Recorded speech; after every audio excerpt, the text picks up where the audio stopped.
Morning. Pasok lang po kami ha. At dito na nga si Mayor Vico Soto sa Oplan Quezon. Dito yan sa Barangay Rosario. Kukumera lang namin, kukumera.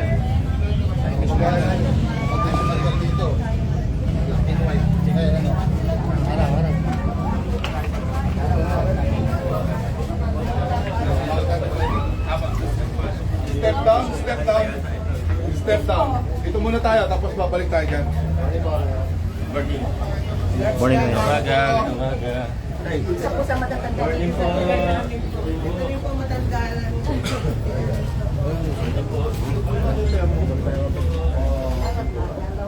Dito, para makita lang.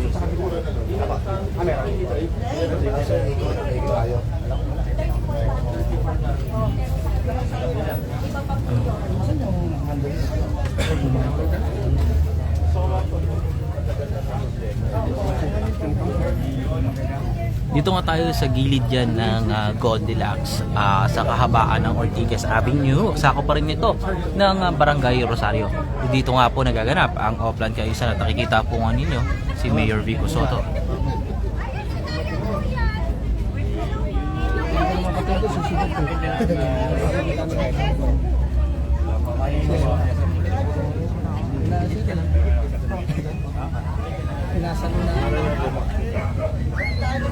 Dead na tayo, dead. Diyan na lang yung iba. Babalik tayo dyan, tapos magkaliwa dyan. Ay, may pintura sila. Sir, basahin na.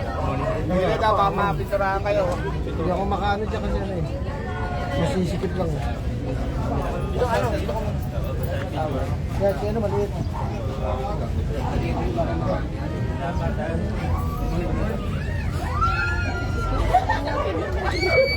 Kanina walang tao ah. Basa-basa. Nakita mo na si Mayor? Hindi ako, nakamba ko lang.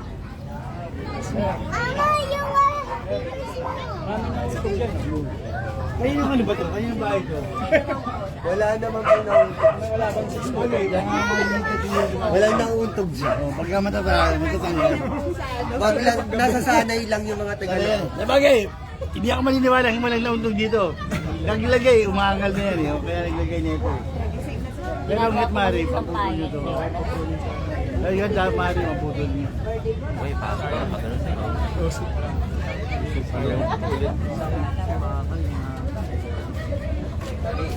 Tanda pa po sa amin. Ay, gano'n? Wala si Sir Patrick eh. Nagmamano po kayo. Okay lang, iusap ko. Oo, igalang nyo ito. Wala namang mauwitan yan. Bali ang gano'n doon sa may dulo. Sunod ng bahay namin. Ha? Ibig sabihin po, yung pinakalang ano to.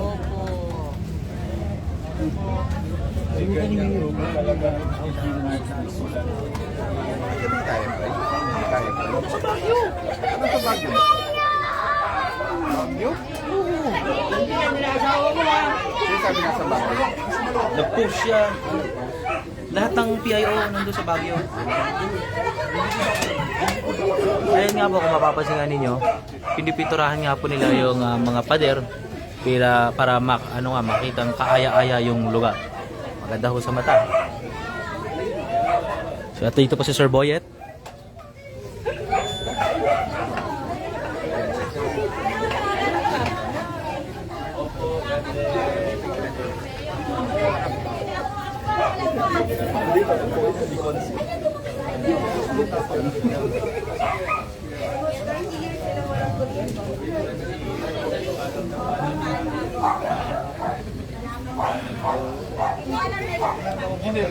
Morning, boss.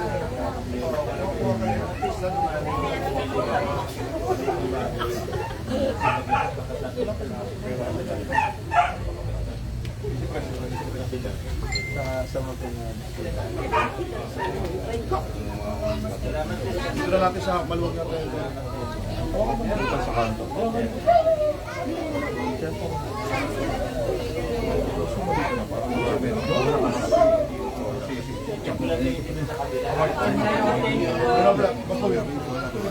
mo lang yung team natin ha, para Kapitana. Dito pa, dito siya. Dito. Kasama na po yung mga nasa likod. 1, 2, 3. One more po. Okay po.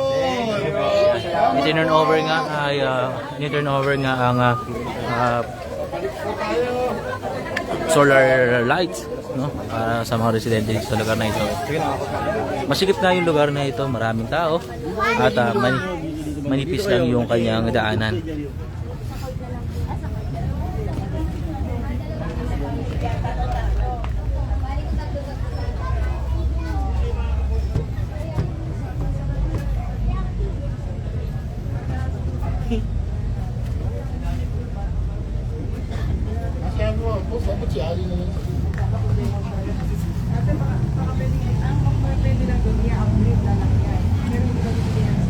Ayun nga, makikita nga ninyo ito ang mula sa engineering department. Sila yung nagpipintura ng mga pader.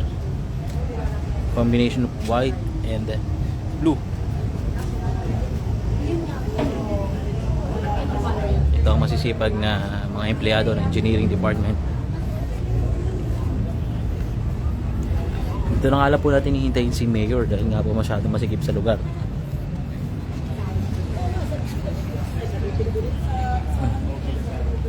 At syempre meron din sila yung declogging. Kakausapin po pala natin si Kagawad Ryan Seta. Agawad, ano po ba yung pangunahing problema sa lugar na to na dinudulog po ng mga residente?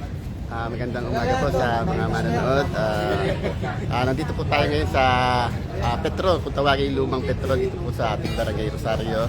Ang mga hinain po dito sa ating lugar, dito sa lugar na to ay yung katulad ng drainage po. Gusto nila ay may konekta ang kanilang drainage sa papuntang Mamerto po dito sa kahabaan po dito sa lugar na ito. Para yung tubig po hindi po na-stack. Yun po, nasunod yung mga tao. Nandito po yung mga taong gustong mag-request sa ating city para matugunan po ang kanilang problema dito dahil sa pagbaha din po dito pagka umuulan na malakas po. Bukod po sa drainage, ano po yung problema nila? Yung sa mga ilaws po? Ilaws? Apo, isa na po yun. Isa na rin po yun. Yung ilaw po nila, sorry po nilang mag-request dito para malagyan po ang kanilang lugar para lumiwanag po ang kanilang pong lugar dito. Kagawad, napansin din po namin na meron po ditong mga parang in-sponsoran po na magkaroon ng connection ng kuryente.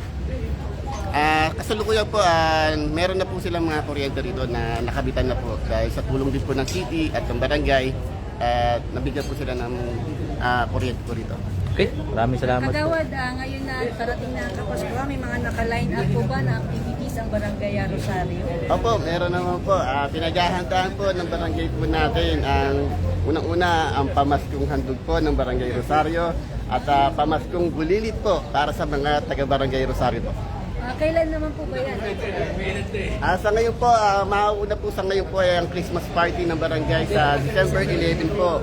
Kaya inaanyayahan po namin lahat na makilahok at makisaya po sa pag-opening po ng ating Christmas decor.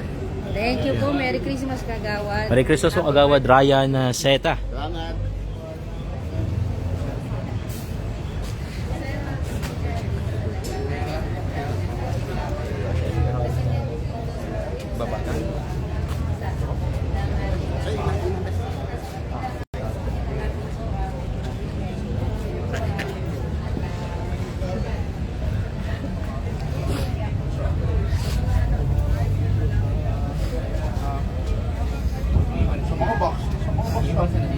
Kung bulot na lang.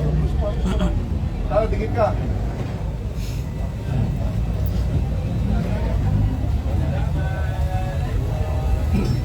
Sa likod kayo, Mar. Sa likod. Sa likod ka kayo, Mar. Sa likod ka.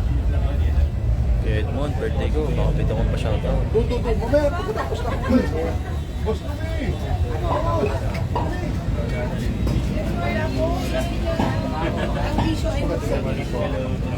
Mamaya, madali mamaya. Ano tawag dito? Anong tawag dito sa lugar na to? Kanina pa kayo rin. Yan ang gabi.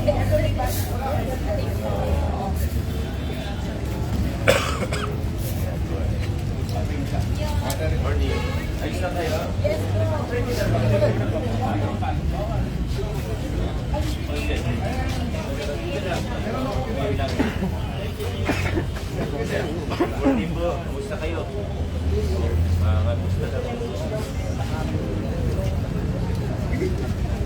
Baka nakadito na siya. Wala pa. Kanina umaga. Pwede kayo iba. Thank you. Problema na 10. Riding ka ako na po. Nakikiramot kami ng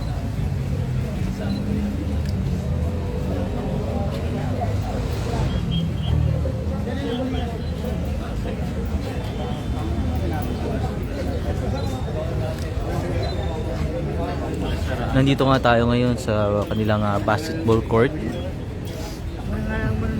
Ilan ba doon? Ilan ba doon? Ilan ba doon?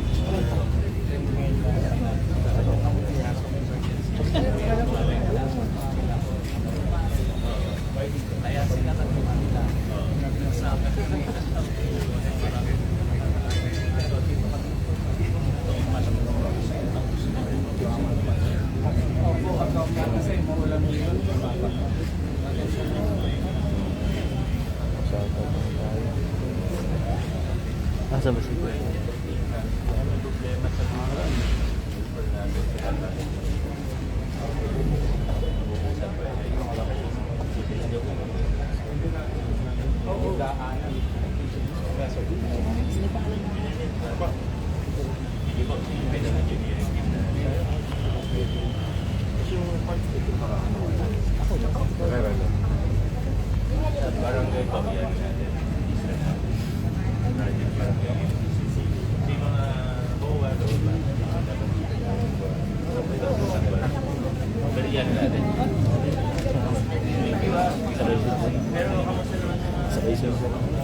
Sabay siya mo rin ang birthday sa akin.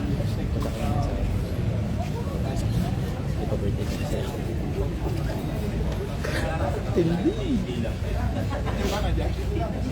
Sa amin, sa side namin lang kapag Sa kanila kasi 34 pero hindi na kasama yun.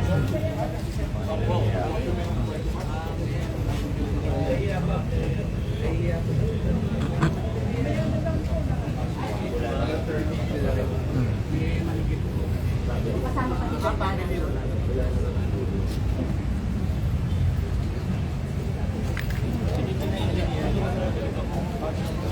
Masisilip naman natin. Ito po. Tama na sir. Ano po? Uy, biyak. Kamay, picture kayo sir. Okay.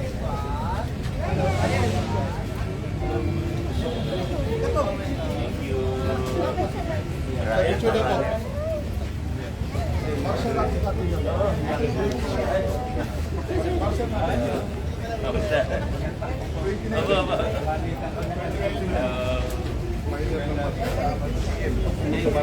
At Sige na po, mami. Okay na po yan. Nahiya siya. salamat na. Ito. Sama ka na lang, sir. Kuha ka ng picture. Sige, sir. 1, 2, 3. Sama po. 1, 2, 3. Thank you po. Salamat thank you. Well, again, tulad na sinabi kanina yung kagawad Ryan Seta, ang problema nga ng lugar nito ay ang drainage system.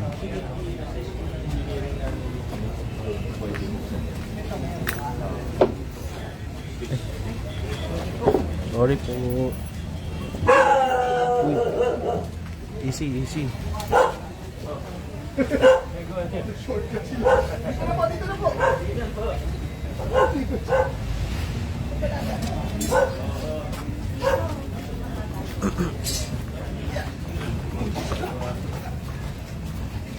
Diyan na iba.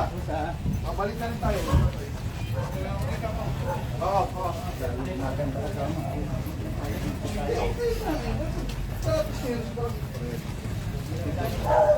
Kanya pa lang ano? Brother, kanya yung caretaker sa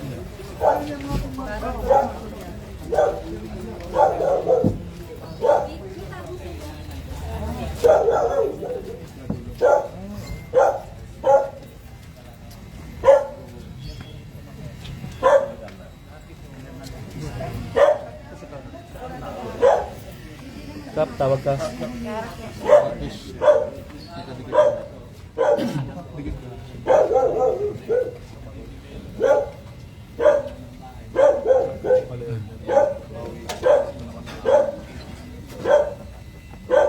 At hanggang dito na nga lang ang ating live coverage at ng dead end ng lugar na ito sa Barangay Rosario.